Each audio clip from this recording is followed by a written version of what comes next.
Iya, follow your layar ini ya. Oke, jadi karena judulnya Up Close and Personal, kita bakalan diskusi bareng Ko Daniel dan bakalan nanya hal-hal yang tentang kehidupan personal Ko Daniel, tentang bagaimana pelayanannya, bagaimana keluarganya, bagaimana dia sampai ada di mana dia ada saat ini. Banyak sekali. Dan kita udah ada lagi pertanyaan dari netizen luar biasa. Nanti saya akan undi yang terpilih mendapatkan tiket pulang pergi Micindo Ann Arbor, jalan kaki. Oke, baik. Tamu yang akan kita ajak untuk berdiskusi dan sharing-sharing tidak lain tidak bukan adalah Ko Daniel Alexander. Dan pertanyaannya udah banyak-banyak. Oh, banyak pertanyaan.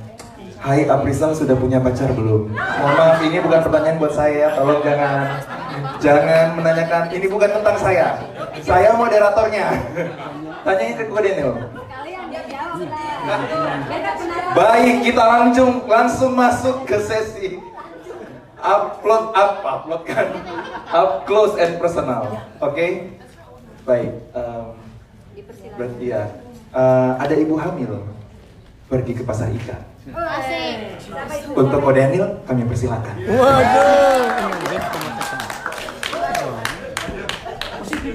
Iya, karena kan upload kan personal. Oh iya, kurang dekat berarti tadi ya. Oh, ada pertanyaan. Oke. Iya, pertanyaannya yang saya baca berdasarkan follower Instagram ya. Kalau followernya nggak 1000, ya saya nggak baca, mohon maaf. Karena waktu dan kesempatan terbatas. Kita hanya sampai 5 menit sebelum jam 12. Itu menurut. Oke, mulai pertanyaan pertama. Tadi yang pertama mana ya ini? Bagaimana menjelaskan kepada anak-anak, khususnya teenagers, bahwa LGBT and abortion is not God's way of life? Waduh, ini pertanyaan dari netizen di Lampung. Jauh sekali ya, jauh datang dari Lampung ke United States. Oh iya, Ko Daniel lagi mengisi form. Sambil Ko Daniel mengisi, kita pantun lagi. Ada sayur sawit dimakan kakak. Mas Wid, ada pantun nggak? Ada dong. Tepuk tangan orang Melayu. Pantun. Pakai pita ke Borobudur. Semoga iman kita tidak kendur. Tepuk tangan. Saya tidak hanya menjawab pertanyaan ini bagaimana menjelaskan LGBT dan abortion kepada teenager, tapi jawaban ini untuk semua dalam kehidupan. Artinya,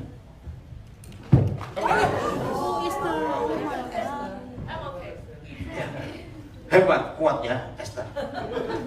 Saudara, siapa yang pernah dengar istilah Jesus is the answer? Yes. Nah, itu Alkitab. Jadi semua masalah dalam hidup jawabannya ada di Alkitab. Ada di firman Tuhan. Amin. Oke. Saudara, sekolah itu pasti ketemu buku. Ya. Betul? Semua ujian saudara harus ada buku. Yang menentukan lulus atau tidak itu bukan dosen saudara, tapi buku yang dipakai. Oke. Negara-negara bisa akses di dunia, ya, negara-negara bisa akses di dunia. Itu hanya selembar kertas, namanya konstitusi. Betul tidak? Betul. Nah, buku-buku yang kita pakai dan konstitusi yang dipakai oleh semua negara di dunia sehingga tetap eksis sampai hari ini. Contoh, United States of America. Sudah 200 berapa tahun? 1776. Berapa tahun? 200 itu. Di Amerika nggak tahu ulang tahunnya Amerika berapa ini.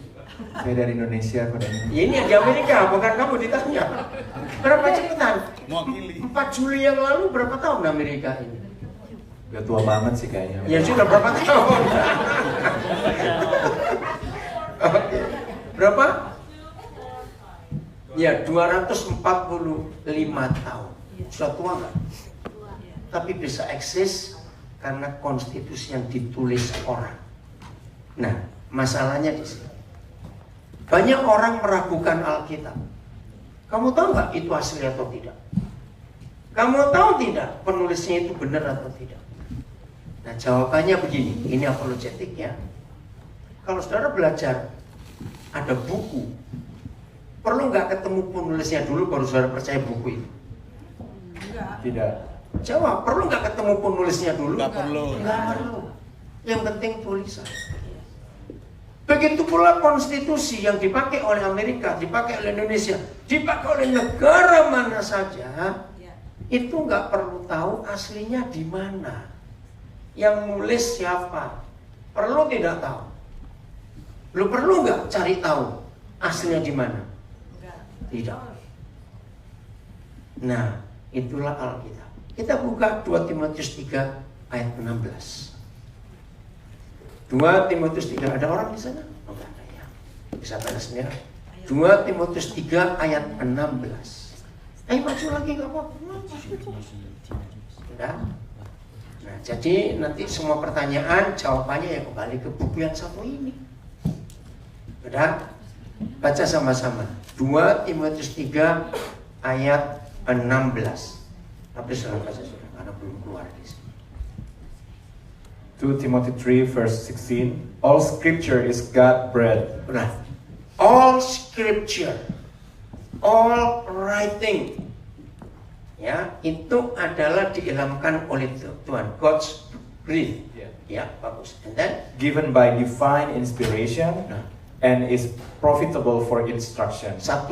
Profitable for instruction. 2. for conviction of sin, Untuk menyatakan kesalahan, conviction of sin. Terus, for correction of error and restoration to obedience, untuk memperbaiki kelakuan, ya bagus sekali. for training in righteousness, Nah, untuk melatih orang dalam kebenaran, learning to live in conformity to God's will, but both publicly and privately, behaving honorably with personal integrity and moral courage. Wow. Jadi ngerti ayat ini? Kalau tulisan orang, buku-buku yang ditulis bisa membuat orang jadi pintar, jadi sarjana, jadi dokter, itu kan karena buku. Lu ya atau tidak? Ya. Kalau konstitusi yang tulisan orang, yang kita pun nggak pernah kenal orangnya, bisa membuat negara-negara eksis. Apalagi tulisan yang dari Tuhan. Amin. Amin. Kok cuma satu yang amin? Amin. Jadi ini iman percaya kita. Semua tulisan, all scripture is God breathed. Ini ada kuasa.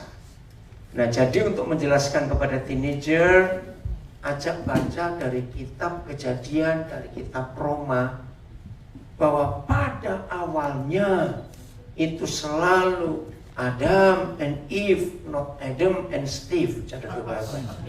Arti istilahnya. Yes. Nah, ajari anak-anak kita seperti binatang-binatang harus punya keturunan. Nah, bagaimana kalau sejenis bisa punya keturunan? Jadi baca. Jadi anak-anak kita sejak kecil kita yakinkan ini buku ini bukan sekedar buku holy book, buku agama, tidak. Ini buku kehidupan. Contoh yang kedua, untuk menyatakan kesalahan. Ya, for conviction of sin, ya, correction. Jujur, kita sebagai manusia lebih mudah melihat salahnya orang atau salah diri sendiri. Salah Nah, orang. itu perlu bertobat. Ketika kita nggak pernah melihat salah diri sendiri, kita lebih gampang lihat salah orang, maka buku ini akan menunjukkan salah kita di mana. Amin. Amin. Maka itu Yakobus menulis, kalau kita baca firman, kita seperti lihat cermin. Karena firman ini luar biasa. Di Belanda saya ketemu satu tulisan bagus. Alkitab itu satu-satunya buku, siapa yang baca dia, maka dia akan baca orang yang baca. Itu kata-kata luar biasa. Siapa baca buku ini, maka buku ini akan baca orang itu untuk mengoreksi. Keren nggak? Jadi untuk menerangkan kepada teenager tentang LGBT, abortion, terangkan itu. Abortion ada di Mazmur 139. Kemarin saya dibaca, itu bagus. Coba lihat ayat 13 mulai. Mazmur 139 ayat 13. Apalagi kalau saudara terangkan firman yang baru kita dengar, bahwa di hidup setiap orang ada hidden treasure. Betul? Nah, yakinkan anak-anak kita betapa hebatnya anak-anak sejak apa kejadiannya itu punya potensi, punya skill. Jadi jangan dibunuh, kasih orang lain yang perlu. Itu cara ngajar. Dan 139 ayat 13 sampai 16. Coba baca. 13 sampai 16. For you form my innermost parts. You knit me together in my mother's womb. Pelan-pelan. Knit. Apa bedanya ditenun, dirajut dengan buatan pabrik?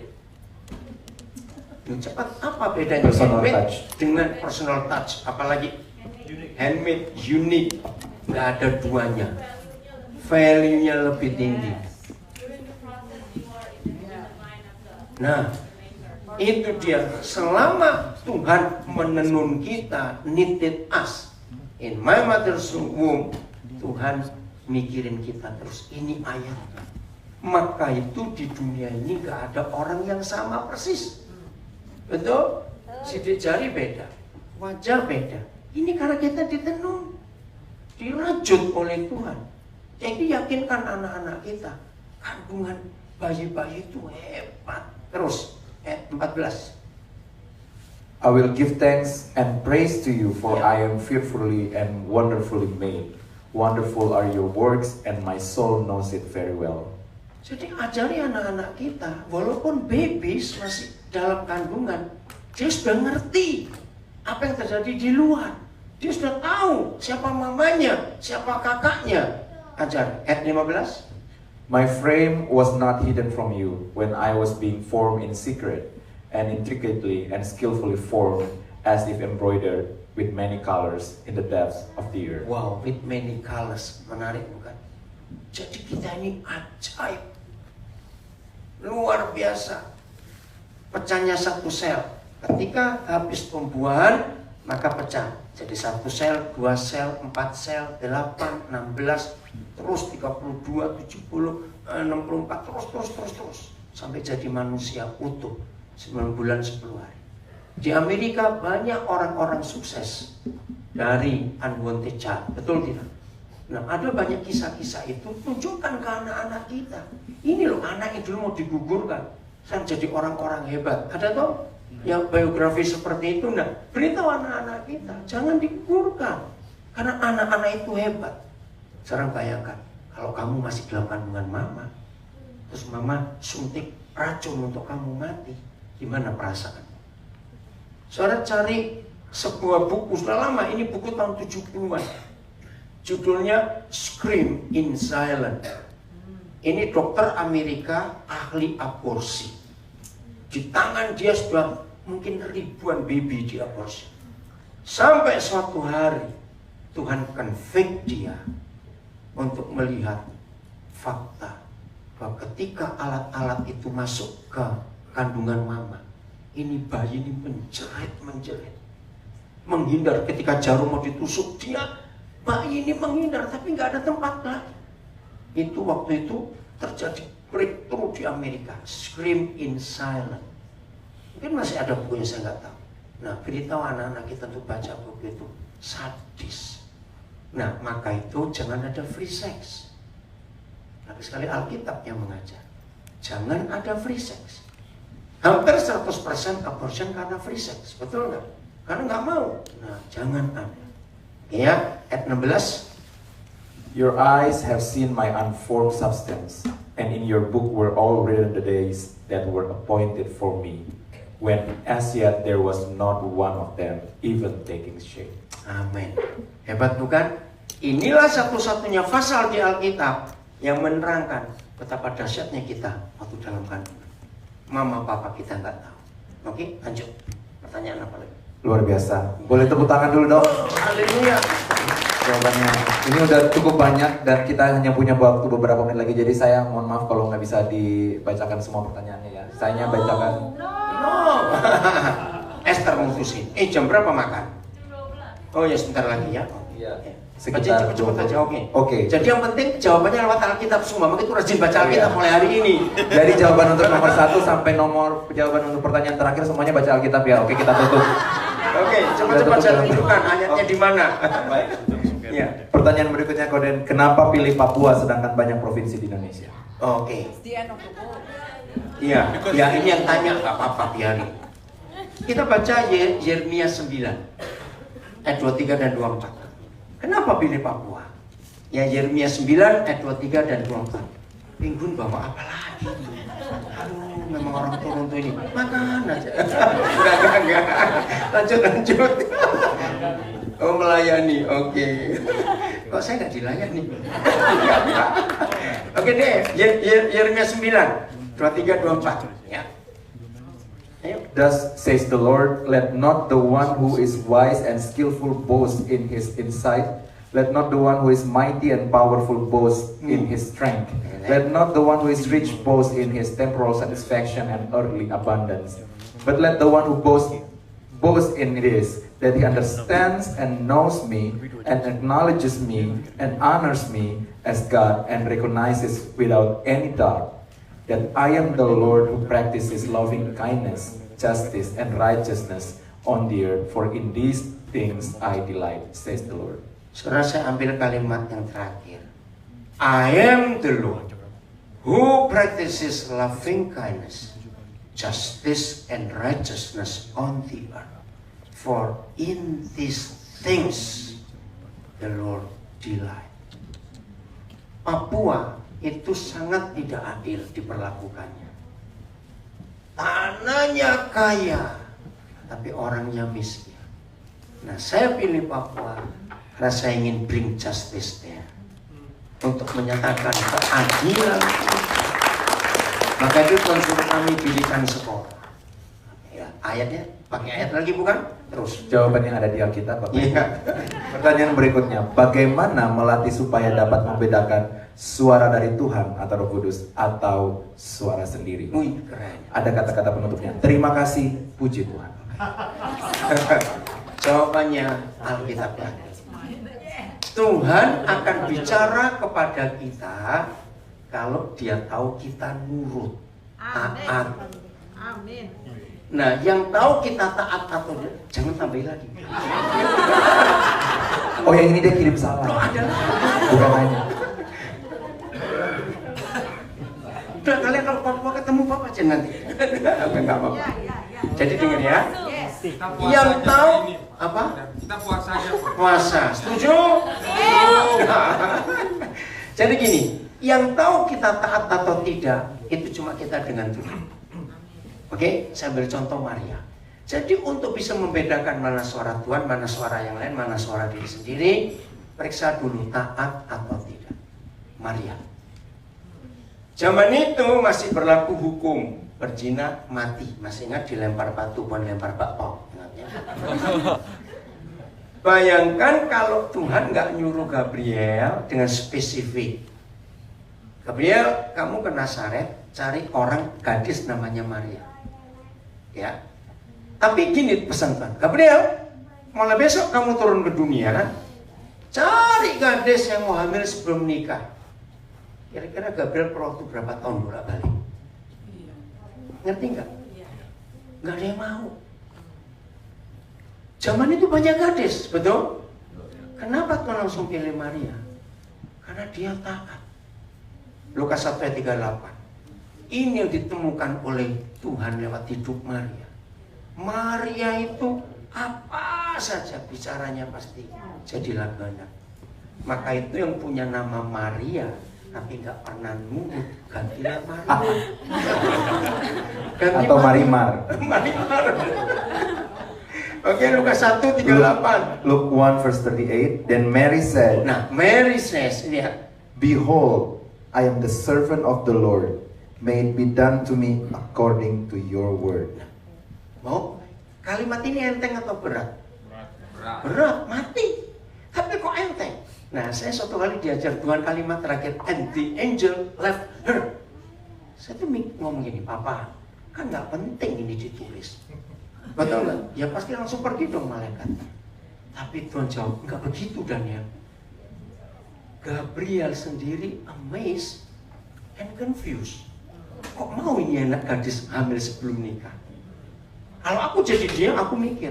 Maka itu setelah aku ngomong dan dia ngomong, aku lebih cepat-cepat pergi sebelum dia berubah pikiran. Hebat nggak Tuhan itu? Maka itu ditulis, and the angel left her directly. Hebat ya? Jadi nurut, Mas Tuhan nggak bicara. Kenapa Tuhan bisa sering bicara kepada saya? Karena Tuhan tahu saya nurut. Saya sudah makan di Amerika, ya yang kemarin nggak datang. Jadi saya dapat panggilan ke Papua, waktu saya tinggal di Pasadena. Sudah enak saya pelayanan. Tiba-tiba Tuhan bilang ke Papua, saya nggak bantah, saya nggak tanya kapan. Saya nggak bilang saya doa lagi, nggak. Saya tanya kapan berangkat. Oke, yang berikut. Baik, terima kasih jawabannya Ko. Jadi jawaban atas pertanyaan tadi adalah ada di Alkitab ya. Sudah cepetan. Pertanyaan berikutnya ini sama persis dengan pertanyaan sebelumnya, jadi saya skip aja. Ya. Tanya tentang suara Tuhan juga. Ini pertanyaan berikutnya. Apakah the kingdom of God perlu eunuch? Perlu. Orang kebiri, orang nggak menikah. Perlu. Jadi Tuhan menghargai orang yang tidak menikah asal karena alasan yang jelas. Kemarin kita sudah bahas Matius 19 ayat 12. Surga perlu, pokoknya surga itu perlu orang. Asal orang. Mau orang bengkok, orang kurang seperempat, orang kurang separuh kan ada. Pokoknya orang. Miskin pun kerajaan surga tetap perlu. Asal dia orang. Oke, lanjut. Yang berikutnya ini bukan pertanyaan, tapi kirim salam. Oh, Pak Daniel, ini Bu Lucy, terima kasih untuk your ministry. Terima kasih untuk your love and what you do for our family in Papua. I would like to give you both a standing ovation. Dari terima kasih balik. Ikutin dong. Well, ini standing ovation. Kamu. Oh, terima kasih. Terima kasih. Tuhan kuliah anak-anakmu ini luar biasa untuk support. Jadi sudah ada 2 keluarga yang bilang tahun depan ulang tahun 25 tahun di Papua mau hadir. Puji Tuhan. Duduk kembali. Ayo, cepat yang berikut. Berikutnya, bagaimana cara pastor sangat mudah mendengar suara Roh Kudus? Nah itu sama nurut. Jawabannya di Alkitab. Ya. Pertama kali saya dengar suara Tuhan itu unik. Tahun 76. Tahun 74 saya pertama kali punya motor bike. Wih, waktu itu mewah sekali tahun 74. Saya beli dengan kumpul-kumpul uang. 2 tahun saya rawat baik-baik. Saya pelayanan di suatu pinggiran kota Surabaya. Ya. Begitu saya selesai khotbah, Roh Kudus bilang, kamu pulang naik taksi, angkot, motornya tinggal ke pendeta itu. Oh iya? Saya nggak pakai tanya lagi, gimana? Ada tuh harta satu-satunya saya yang paling berharga. Akhirnya selesai, saya bilang, namanya pendeta Soekarso Hadi. Saya bilang, Pak Karso, tak tinggalin ya motor ini. Loh, mau kamu titip? Kapan ambil? Enggak, saya mau kasih. Wih, dia kaget saudara. Istrinya langsung menangis. Sudah lama kami doa ingin punya motor, karena kami kemana-mana naik sepeda ondel itu. Suami istri boncengan. Udah saya pulang naik taksi, nggak ada masalah apa-apa. Nah rupanya dari situ Tuhan terus melatih saya. Maaf ya, saya cuma cerita, jangan mikir macam-macam. Tanya istri saya. Sampai hari ini saya itu kira-kira sejak saya melayani sudah beli rumah itu 60 sekian rumah saya beli. Saya kaya nggak? Belum tentu. Sebab rumah-rumah yang saya beli tidak saya pakai nama saya. Saya berdoa dulu, ini pakai nama siapa. Jadi saya taat menyuruh. Nah rumah-rumah yang saya beli tidak ada satupun yang saya sewakan, saya kontrakkan. Bahkan sampai saat ini rumah-rumah yang saya beli itu masih banyak yang saya bayar pajaknya, PBB. Nah untuk apa saya beli rumah? Untuk 3 alasan. 1, banyak orang nggak bisa pulang, nggak bisa berkata aku mau pulang. Lukas 15 itu memotivasi saya. Aku mau pulang. Kata itu, Dalam psikologi, orang yang paling menderita kalau orang nggak pernah bisa berkata, aku mau pulang. Betul nggak? Berarti dia nggak punya siapa-siapa. Nah, itu alasan pertama Tuhan suruh saya beli rumah. Siapapun yang nggak punya rumah silakan tinggal. Saya kasih batas waktu dan selalu ada mentor di rumah itu yang saya taruh untuk membimbing mereka. Saya beri waktu paling nggak 3 tahun. Setelah itu kamu harus cari sendiri supaya orang lain masuk. Kedua, saya beli rumah banyak untuk menampung orang yang lulus dari penjara. Ya, apa sih bedanya orang keluar rumah sakit dan keluar penjara? Tahu nggak beda? Yang disambut yang mana? Nah, karena nggak jadi mati. Tapi kalau keluar penjara, keluarga kebanyakan malu.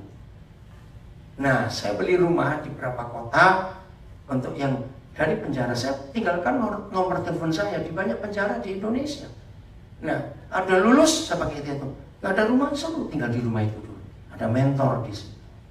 Yang ketiga, nah, saya ingin menggenapi Markus 2 ayat 1. Coba baca.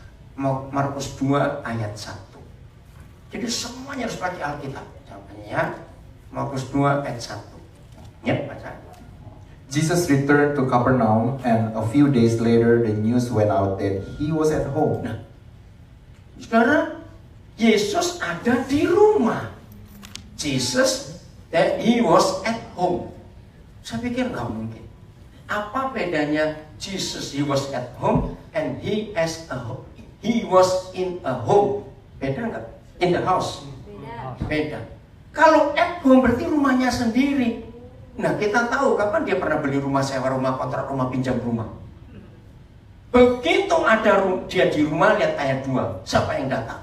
So many people gathered together that there was no longer room for them, not even near the door, and Jesus was discussing with them the word of God. Nah, jadi rumah yang Tuhan suruh saya beli, itu ada Yesus di situ.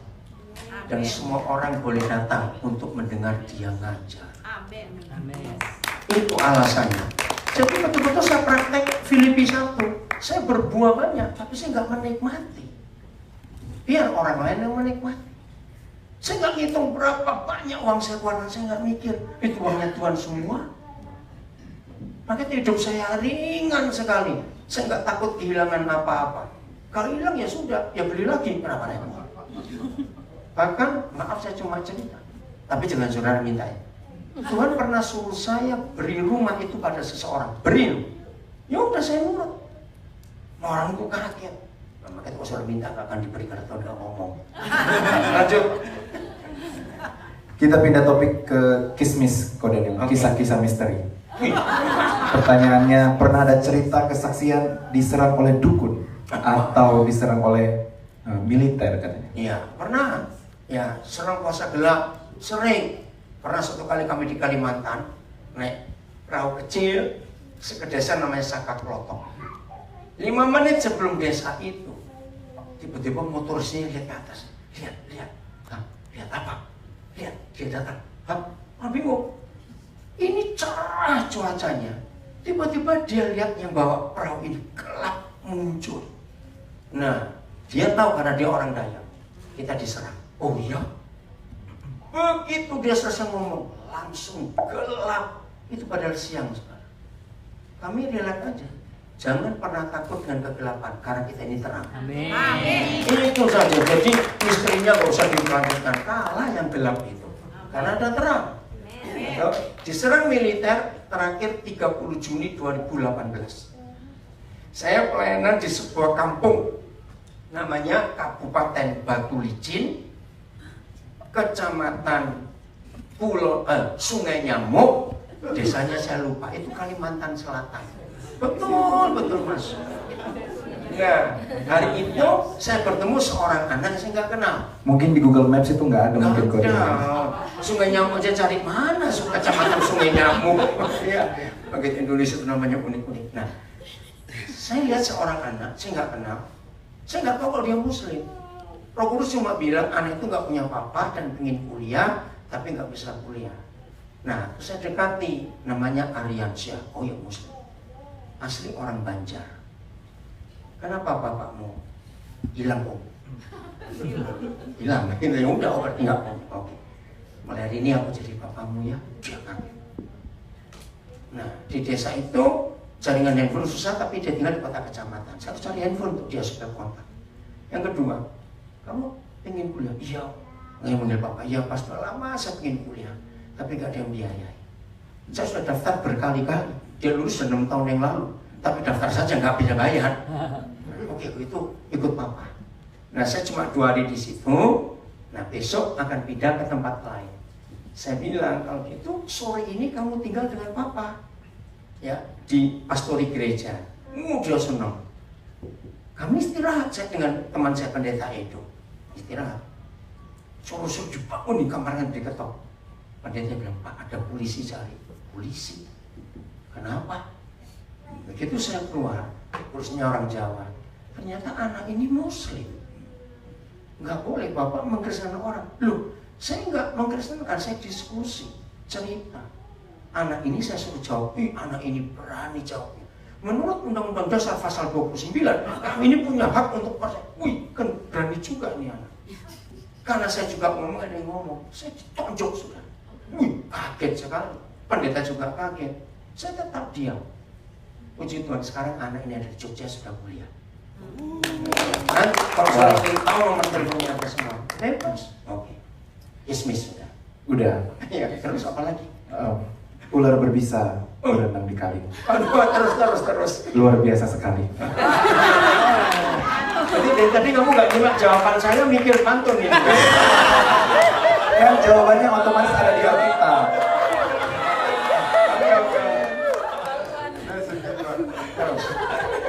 Bagaimana cara kita sebagai anak Tuhan deal dengan saudara-saudari Muslim yang tidak percaya dengan kebangkitan, kematian, dan kelahiran Tuhan Yesus? Ya. Jangan ngomong yang bukan mereka butuhkan. Nggak perlu kok mereka harus percaya kebangkitan Tuhan Yesus. Yang perlu mereka tahu kebenaran dulu. Dan itu cara saya. Bahkan kalau saya ketemu orang agama apa saja, saya nggak akan ngomong tentang agamanya, tentang kebutuhannya. Lihat Yohanes 3 dan Yohanes 4. Ada 2 kisah penginjilan menarik. Yohanes 3 yang ketemu Yesus itu guru ahli Taurat, namanya Nikodemus. Tuhan Yesus tahu orang ini walaupun guru hebat, tapi masih ragu-ragu bisa masuk surga tidak. Maka Tuhan Yesus ngomong soal born again. Di Yohanes 4 dia ketemu perempuan yang di sumur, masih ingat? Dia haus. Nah, apa cara dia ngomong? Air. Karena dia butuh air. Nah, itu cara kita sharing tentang Yesus. Jangan sebut nama Yesus langsung, pasti ditolak. Maka itu dalam konferensi-konferensi misi yang saya diundang, saya selalu berkata hal pertama.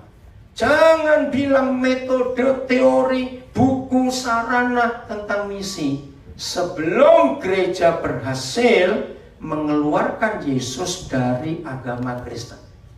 Selama dunia masih menganggap Yesus itu pendiri agama Kristen dan Yesus orang Kristen, dunia nggak bisa terima dia. Betul tidak? Betul. Nah, ini masalah terbesar. Dan puji Tuhan dalam hidup kami berhasil. Kalau orang tanya, nah, kami jawab. Nah, bagi saudara yang sudah 2 hari mengikuti saya, saudara lihat saya, kenapa saya ngajar saya nggak pernah bawa Alkitab. Bukan saya hafal, saya hidupi firman itu. Saya ini sering diminta ceramah, ya, di kelompok apapun, kelompok Muslim saya sering bicara tentang keluarga, mendidik anak, ya, tentang ekonomi. Nah, tiap kali saya selesai memberi ceramah, orang kan pasti tanya, Bapak pakai buku apa? Biblioteknya apa? Supaya kami bisa. Saya yakinkan. Nah, saya cuma pakai buku kitab suci kami. Saya sering beli untuk mereka. Saya bawa, mau. Nah, cuma masalahnya kalau mereka sudah sampai rumah, terus mereka telepon saya. Pak, tadi tema ini di halaman berapa? Nah, itu dia. Betul? Nah, ada halamannya nggak sama Alkitab. Saya tunjukkan. Coba buka bagian paling depan. Ini ada perjanjian lama, perjanjian baru. Mereka tertarik. Maka itu lihat dengan cara saya ngajar, nggak ada bau-bau Kristen. Betul nggak? Kan ini Alkitab ini untuk semua orang. Untuk semua orang. Maka itu jangan mengenalkan Yesus dengan agama Kristen, pasti ditolak. Lanjut. Pertanyaan berikutnya. Bagaimana? Kapan? Ya? Terakhirnya yang gimana? Dua lagi, dua Oke. pertanyaan lagi. Ya, Pas ini. ya pasnya. Bagaimana saya bisa merasakan atau tahu apa tujuan hidup saya dari Tuhan? Nah, asal saudara nggak pelit dan nggak egois. Saya ulangi, orang yang sulit mengetahui tujuan hidupnya karena orang itu hanya mikir ke diri sendiri. Aku bagaimana? Besok ngapain? Tahun depan bagaimana? Tuhan tidak pernah deal dengan orang pelit dan orang egois. Kenapa? Karena Tuhan pasti orang itu perang dengan Tuhan. Betul nggak? Tadi Pastor Jo sudah bilang, hidup murid Yesus itu bukan apa yang didapat, tapi apa yang diberi. Betul tidak? Nah, orang pelit, orang egois nggak bisa dipakai Tuhan. Doa puasa sampai kurus kering, Tuhan mulai aja enggak. Karena Tuhan tahu ini orang pelit, orang egois, susah dia aja. Betul? Waduh, dengar kesaksian Michael dengan Didi untuk pindah ke Indonesia lagi itu berat, betul. Kenapa Tuhan bicara pada mereka? Ya karena mereka apa ya? Available. Suruh kemana aja, oke. Obedient. Oke, lanjut. Oke, ini pertanyaan terakhir. Oke, Dan ini bukan kayak pertanyaan up close and personal, ini kayak pertanyaan sidang skripsi. Apalagi? Kemana dan apa yang Yesus lakukan dari usia 13 tahun sampai 30 tahun? Wah, kemana dan apa? Jawabannya, dia menjadi manusia seperti kita. Baca Ibrani 2 ayat 14, cepat. Ibrani 2 ayat 14. Ini Yesus Tuhan kita. Ini pertanyaan bagus. Ada orang nulis Yesus ke India, ngaco. Ya kita buku itu Yesus ke India katanya. Enggak ada. Semua tertulis di Alkitab. Baca. Hebrews 2 verse 14. Therefore, since these his children share Itulah in kita. flesh and blood, the physical nature of mankind, he himself in a similar manner also shared in the same physical nature, but without sin, so that through experiencing death, he might make powerless, ineffective, impotent him who had the power of death, that is the devil. Jadi dari umur 12 itu tertulis di Lukas 2 sampai umur 30 dia itu 100% menikmati jadi manusia. Di situ dia tahu rasa nangis, rasa lapar, rasa disakiti, rasa ditolak, semua. Maka itu ditulis he himself in a similar manner also shared in the same physical nature but without sin. Saudara bayangkan. Maka itu dalam psikologi seorang dikatakan mature itu pasti setelah umur 30, betul enggak? Dan angka 30 ini ada di Alkitab. Yesus mulai umur 30, Joseph mulai umur 30, Daud umur 30 juga. Kenapa tiga tokoh ini di umur 30? Karena itu psikologi. Maka itu belum umur 30, saudara mesti kecebok. Tahu cebok? Anak kodok. Masih punya ekor. Yang mesti punya ekor. Apa? Kebongce. Kebongce. Oke, kebongce. Oke ya. Jadi Yesus menikmati jadi manusia. Enggak ada yang seperti kita. Oke, itulah semua pertanyaan yang tadi sudah disampaikan dan waktu kita juga sudah habis. Boleh sekali lagi kita berikan tepuk tangan yang meriah. Terima kasih